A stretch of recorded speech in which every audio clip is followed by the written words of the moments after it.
तुमच्या computer skills upgrade करायच्या आहे? दिशा कम्प्युटर इन्स्टिट्यूट घेऊन आले आहेत महा डिस्काउंट ऑफर। आता कोणताही कोर्स करा फक्त 1800 रुपयांमध्ये। महाराष्ट्राचे नेते, आपल्या पक्षाचे राष्ट्रीय अध्यक्ष, राज्याचे उपमुख्यमंत्री नामदार अजितदादा पवार साहेब व्यासपीठावर उपस्थित असलेले आपल्या राज्याचे राज्यमंत्री इंद्रजीत नाईक साहेब, या सभेचे अध्यक्ष माजी खासदार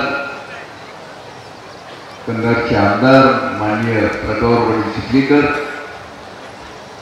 कार्यक्रमाला मुद्दाम उपस्थित असलेल्या महिला आघाडीच्या अध्यक्षा रुपालीताई चाकणकर,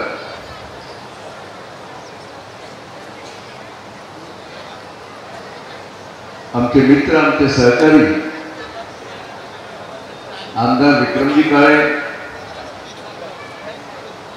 उदगीरचे आमदार श्रीमान संजयजी बनसोडे, प्रदेश काँग्रेसचे अध्यक्ष सूरजजी चव्हाण,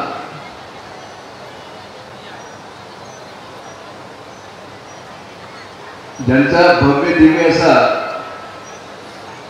पक्षप्रवेश सोहळा होतोय, ते आमचे शेषरावजी चव्हाण आणि त्यांचे कुटुंबीय,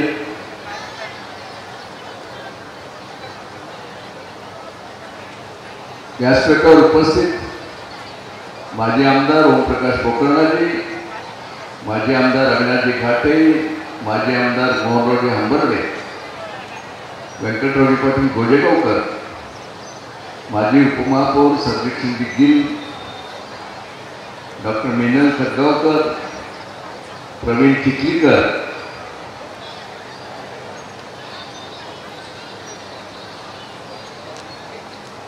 ज्यांनी जिल्हा परिषदचं अध्यक्षपद भूषवलं आणि आता राष्ट्रवादी काँग्रेसच्या महिला आघाडीच्या उपाध्यक्ष आहेत, त्यांची वैशाली चव्हाण,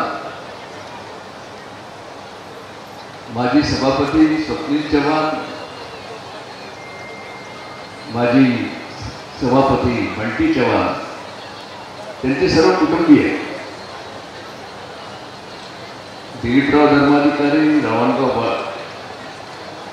रावणगावकर, जीवन भोगरे, मोहम्मद का पठाण, सर्वांची नावं घेण्याचा मोह टाळतो। व्यासपीठावर उपस्थित असलेले प्रदेश, जिल्ह्याचे सर्व पक्षाचे पदाधिकारी, मोठ्या संख्येने उपस्थित असलेले मुखेड, देगलूर, बिलोली, धर्माबाद, उमरी भागातून आलेले आपले शेतकरी मित्र, उपस्थित पत्रकार मित्र आणि उपस्थित बंधुभगिनी, मी सर्वांच्या वतीनं राज्याचे नेते, आपले पक्षाचे राष्ट्रीय अध्यक्ष अजितदादा पवार यांचं माझ्या वतीनं आणि आपल्या सर्वांच्या वतीनं हार्दिक हार्दिक स्वागत करतो। अरे टाळ्या वाजवा, स्वागत करायचं, टाळ्या वाजवायचं, त्याच्यानं ट्रेनिंग पाहिजे थोडी। प्रतापराव शिका आता ट्रेनिंग कसं, केव्हा टाळ्या वाजवायची किंवा काय करायचं, तो टीचरवर शिकवतात ना। अजून लोकांना टाळ्या केव्हा वाजवायचं तेही माहीत नाही प्रतापराव, तर तुमचं वर्षभरीचं मार्गदर्शन पाहिजे। दादा तुमचा हार्दिक हार्दिक अभिनंदन याच्यासाठी आहे, 1 महिन्यापूर्वी आपण नरसीला आलो होता आणि आपला आठवत असेल की माझ्या भाषणामध्ये म्हणालो होतो की 38 वर्षापासून रखडलेला आमचा लेडी प्रोजेक्ट, ह्याच्या घरणी भरणीचा कार्यक्रम झाला पाहिजे आणि पुनर्वसनाचा प्रश्न सुटला पाहिजे। आणि मला अतिशय आनंद आहे की दादा 1 महिन्याच्या आत यासाठी आपण निधी उपलब्ध करून दिला आणि 2 दिवसापूर्वी घरभरणीच्या कार्यक्रमाला या ठिकाणी सुरुवात झाली। जोरदार टाळ्या, मोठा प्रकल्प आहे दादा। मुखेड आणि देगलूरमधल्या 50,000 एकर जमिनीला तिचं पाणी मिळणार आहे। कॅनलचं काम 80% झालेलं आहे।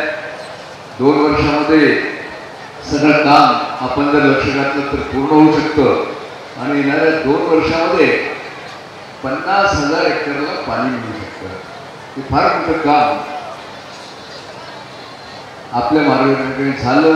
याबद्दल आपलं, राज्याचे मुख्यमंत्री, महाराष्ट्र शासन या सर्वांचं मी मनापासून या ठिकाणी स्वागत करतो.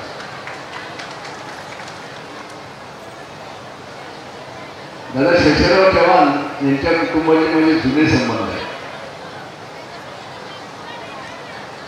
मी आपल्याला सांगितलं की पवार साहेबांच्या मंत्रिमंडळामध्ये मी मंत्री जे झालो ते सुधाकरराव नाईकांच्या शिफारशीमुळे झालं, मनोहर नाईकांच्या शिफारशीमुळे झालं. हे मी मागेही सांगितलं आणि सांगतो. आमचे चव्हाण शेषराव नाईकांचे जावई आणि मेहुणे असं 2 नातं आहे. पण हे कुटुंब अतिशय उच्च शिक्षित आहे. ते स्वतः इंजिनियर होते. तर मध्येच त्यांनी सोडली, नाहीतर चीफ इंजिनियर सेक्रेटरी पर्यंत जाऊ शकले असते. त्यांचे एक वडील बंधू आपल्याला माहित आहे की महाराष्ट्राचे मेडिकल संचालक म्हणून रिटायर झाले. बहीण डॉक्टर आहे. पण ह्याने काही नाईक कुटुंबाचा फार फायदा घेतला नाही. खरा फायदा घेतला आमचे स्वर्गीय आमदार किशनरावजी राठोड, ज्यांचे आता पुतणे सध्या आमदार आहेत. त्यांची मुलगी आमच्या शेषरावच्या भावाला दिली होती. आणि ह्या नात्याचं आमचे स्वर्गीय किशनराव थोडेसे पॉलिटिकली हुशार होते. ते 2 वेळा MLC झाले. आपल्यालाही माहीत आहे. आपल्याकडे येत होते कामं घेऊन. आणि आता या ठिकाणी त्यांचा पुतण्या जो आहे तो आमदार.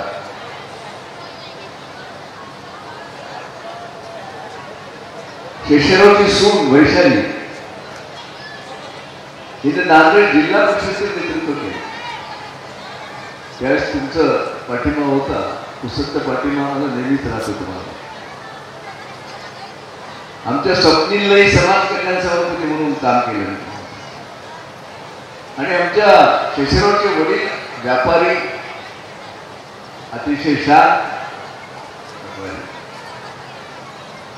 त्यांनी आपल्या मुलांना शिकवलं. आणि आता आपण पाहिलं की चव्हाणवाडीमध्ये सगळं आमच्या शेजारचं साम्राज्य आहे. शेती करतात, उत्तम शेती करतात. शेषराव आल्यामुळं आपल्या पक्षाची ताकद वाढली. आपल्या पक्षामध्ये व्यंकटराव गोजेगावकर आले, अविनाश घाटे आले, मोहनराव हंबर्डे आले, मी आलो, पोखरणाजी आले आणि आज शेषराव येते. दादा 2 महिन्यामध्ये आपला 3रा नांदेड दौरा आहे. तुमच्या या दौऱ्यामुळं नांदेडमध्ये एक राजकीय वादळ उठलेलं आहे. वादळ. आमचे विरोधी पक्षाचे मित्र पक्ष यांची कधी फोनवर चर्चा होते दादा. ते स्वतः असं म्हणतात की भास्करराव आता तुमचा राष्ट्रवादी काँग्रेस पक्ष नांदेडमध्ये आता नंबर 1चा पक्ष होणार. हे आपले मित्रपक्षवाले म्हणतात. आम्ही तर म्हणू. प्रतापरावच्या नेतृत्वाखाली गेल्या 2-3 महिन्यामध्ये हे जे कार्यकर्त्यांना आपण जोडलं गेलं आणि आपले आशीर्वाद मिळाले आणि आपण जो वेळ दिला, मी अतिशय आत्मविश्वासाने आपल्याला सांगतो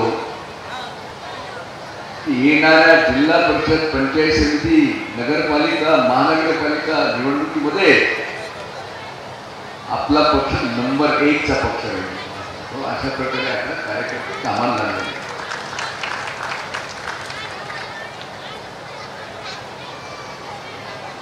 दादा आपल्याकडून तसं माझं वय जास्त आहे तुम्हाला सांगतो, तरी पण तुमचं काम पाहिल्यानंतर मला बोलल्याशिवाय राहत नाही. तुमच्या कामातून प्रेरणा मिळते तुम्हाला. तसं माझा संबंध मी म्हणल्यासारखं स्वर्गीय शंकरराव चव्हाण साहेबांशी आला, पवार साहेबांशी आला, सुधाकरराव नाईकांशी आला. पण तुमची जी काम करण्याची पद्धती आहे अतिशय पॉझिटिव्ह आहे. प्रशासनावरची पकड, विषयाचा अभ्यास आणि दिवसाच्या 18 तास काम करण्याची मानसिक आणि शारीरिक क्षमता शैक्षणावर फार कमी लोकांमध्ये पाहायला मिळते. इंद्रजीत, तू आता कामाला लागलं पाहिजे दादा. त्यांना मानणारा फार मोठा वर्ग आहे. मी तुम्हाला सांगतो, वसंतराव नाईकापासून 13 वर्ष, यशवंतराव चव्हाणामुळे तुम्हाला माहिती आहे की 12 वर्ष वसंतराव नाईक मुख्यमंत्री आहे. फार मोठा वर्ग आपल्या महाराष्ट्रामध्ये या कुटुंबाला मानणार आहे. इंद्रजीत, मुंबईचे दौरे कमी आणि आता ग्रामीण भागामध्ये दौरे जास्त. दादा यांना फिरवा, गेले पाहिजेत. प्रत्येक तालुक्याला मेळावे घेतले पाहिजेत, कार्यक्रम घेतले पाहिजेत. दादा, मी मुद्दाम तुमचं परभणीचं कार्यकर्त्यांचं मार्गदर्शन यूट्यूबवर आहे आणि त्याची मी क्लिक करून सगळ्या कार्यकर्त्यांना दिली. खरंच सांगतो दादा, अतिशय प्रभावी असं आपलं प्रबोधन होतं. म्हणजे आपल्या सर्वांना विनंती राहील कार्यकर्त्यांना, तुम्ही ते दादांचं भाषण ऐका. यशवंतरावचा सुसंस्कृत महाराष्ट्र, सुसंस्कृत राजकारण झालं पाहिजे, पहिला मुद्दा. दुसरा, कार्यकर्त्यांनी कसं शेतकऱ्याशी, शेतमजुराशी, शेतकऱ्याशी नाळ जोडली पाहिजे आणि आपलं कॅरेक्टर कसं सांभाळलं पाहिजे. दादांनी स्पष्ट सांगितलं, गुत्तेदारी करायची असेल तर खपा करून माझ्या पक्षामध्ये येऊ नका. खरंय दादा, आपण जर बोलत्यावर स्पष्ट करा ना. मी तर असं म्हणेन की आपल्या त्या मार्गदर्शनाप्रमाणे महाराष्ट्रातल्या आपल्या एनसीपीच्या कार्यकर्त्यांनी 20% जरी काम केलं तर महाराष्ट्रामध्ये एनसीपी पक्ष नंबर 1चा होईल, याबद्दल माझ्या मनामध्ये शंका आहे. मला खूप बोलायची इच्छा आहे, पण तुम्हाला पुढचे कार्यक्रम आहेत, फार विस्तार जात नाही दादा. आता काय, तुम्ही काम करता तुम्ही आले की मागायची इच्छा होती, नाहीतर अशोकराच्या झाडाला मागायची इच्छाच होत नाही. आता दुसऱ्या दौऱ्यापर्यंत आता 2 कामं करा. एक, आमचा मनार धरणाच्या कॅनलला सिमेंट लाईन, फार पैसे नाही, 4-5 कोटींचा प्रस्ताव आहे. जसं हाही 50,000 एकरचा आहे, तो 65,000 एकरला पाणी देणारा प्रकल्प आहे. शंकरराव चव्हाणांच्या वेळेस 70 वर्षापूर्वी झाला. पाणी आहे धरणामध्ये, पण कॅनलची परिस्थिती फारच वाईट आहे. आणि त्या कॅनलचा फायदा आमच्या प्रतापरावच्या कंधारला होतो, मुखेडला होतो, नायगावला होतो आणि बिलोलीला होतो. हे जर आपण मंजूर केला तर नांदेड जिल्ह्यामधल्या शेतकऱ्यांचा फार मोठा प्रश्न आपण सोडवला आणि आपण कराल ह्याबद्दल माझ्या मनामध्ये शंका नाही. दुसरं माझा जो प्रश्न आहे तो गोदावरी मनारचा. परवाच आपण बोललात, आपण जर अमित शहा साहेबांना एक जर सांगितलात तर तो गोदावरी मनार कारखानाही सुरू होऊ शकतो आणि हे काम होईल, अशा प्रकारची अपेक्षा माझ्या मनामध्ये आहे. आज अतिशय आनंदाचा दिवस आहे. देशाचे पंतप्रधान नरेंद्रभाई मोदींनी आणि देशाचे आपले शूर सैनिक पाकिस्तानच्या अतिरेक्याचं कमरण मोडून काढलं आणि त्या ठिकाणचे त्यांचे 9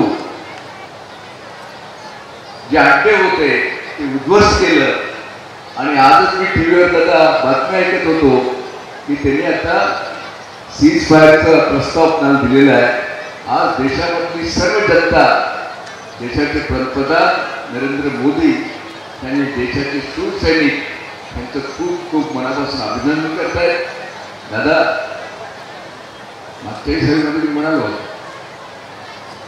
दादा एक सांगतो, माझं भाकीत केव्हाही खरं होतं बरं. मी अशोक चव्हाण म्हणलो होतं, मुख्यमंत्री होतो तर झाले ते तुम्हाला माहिती.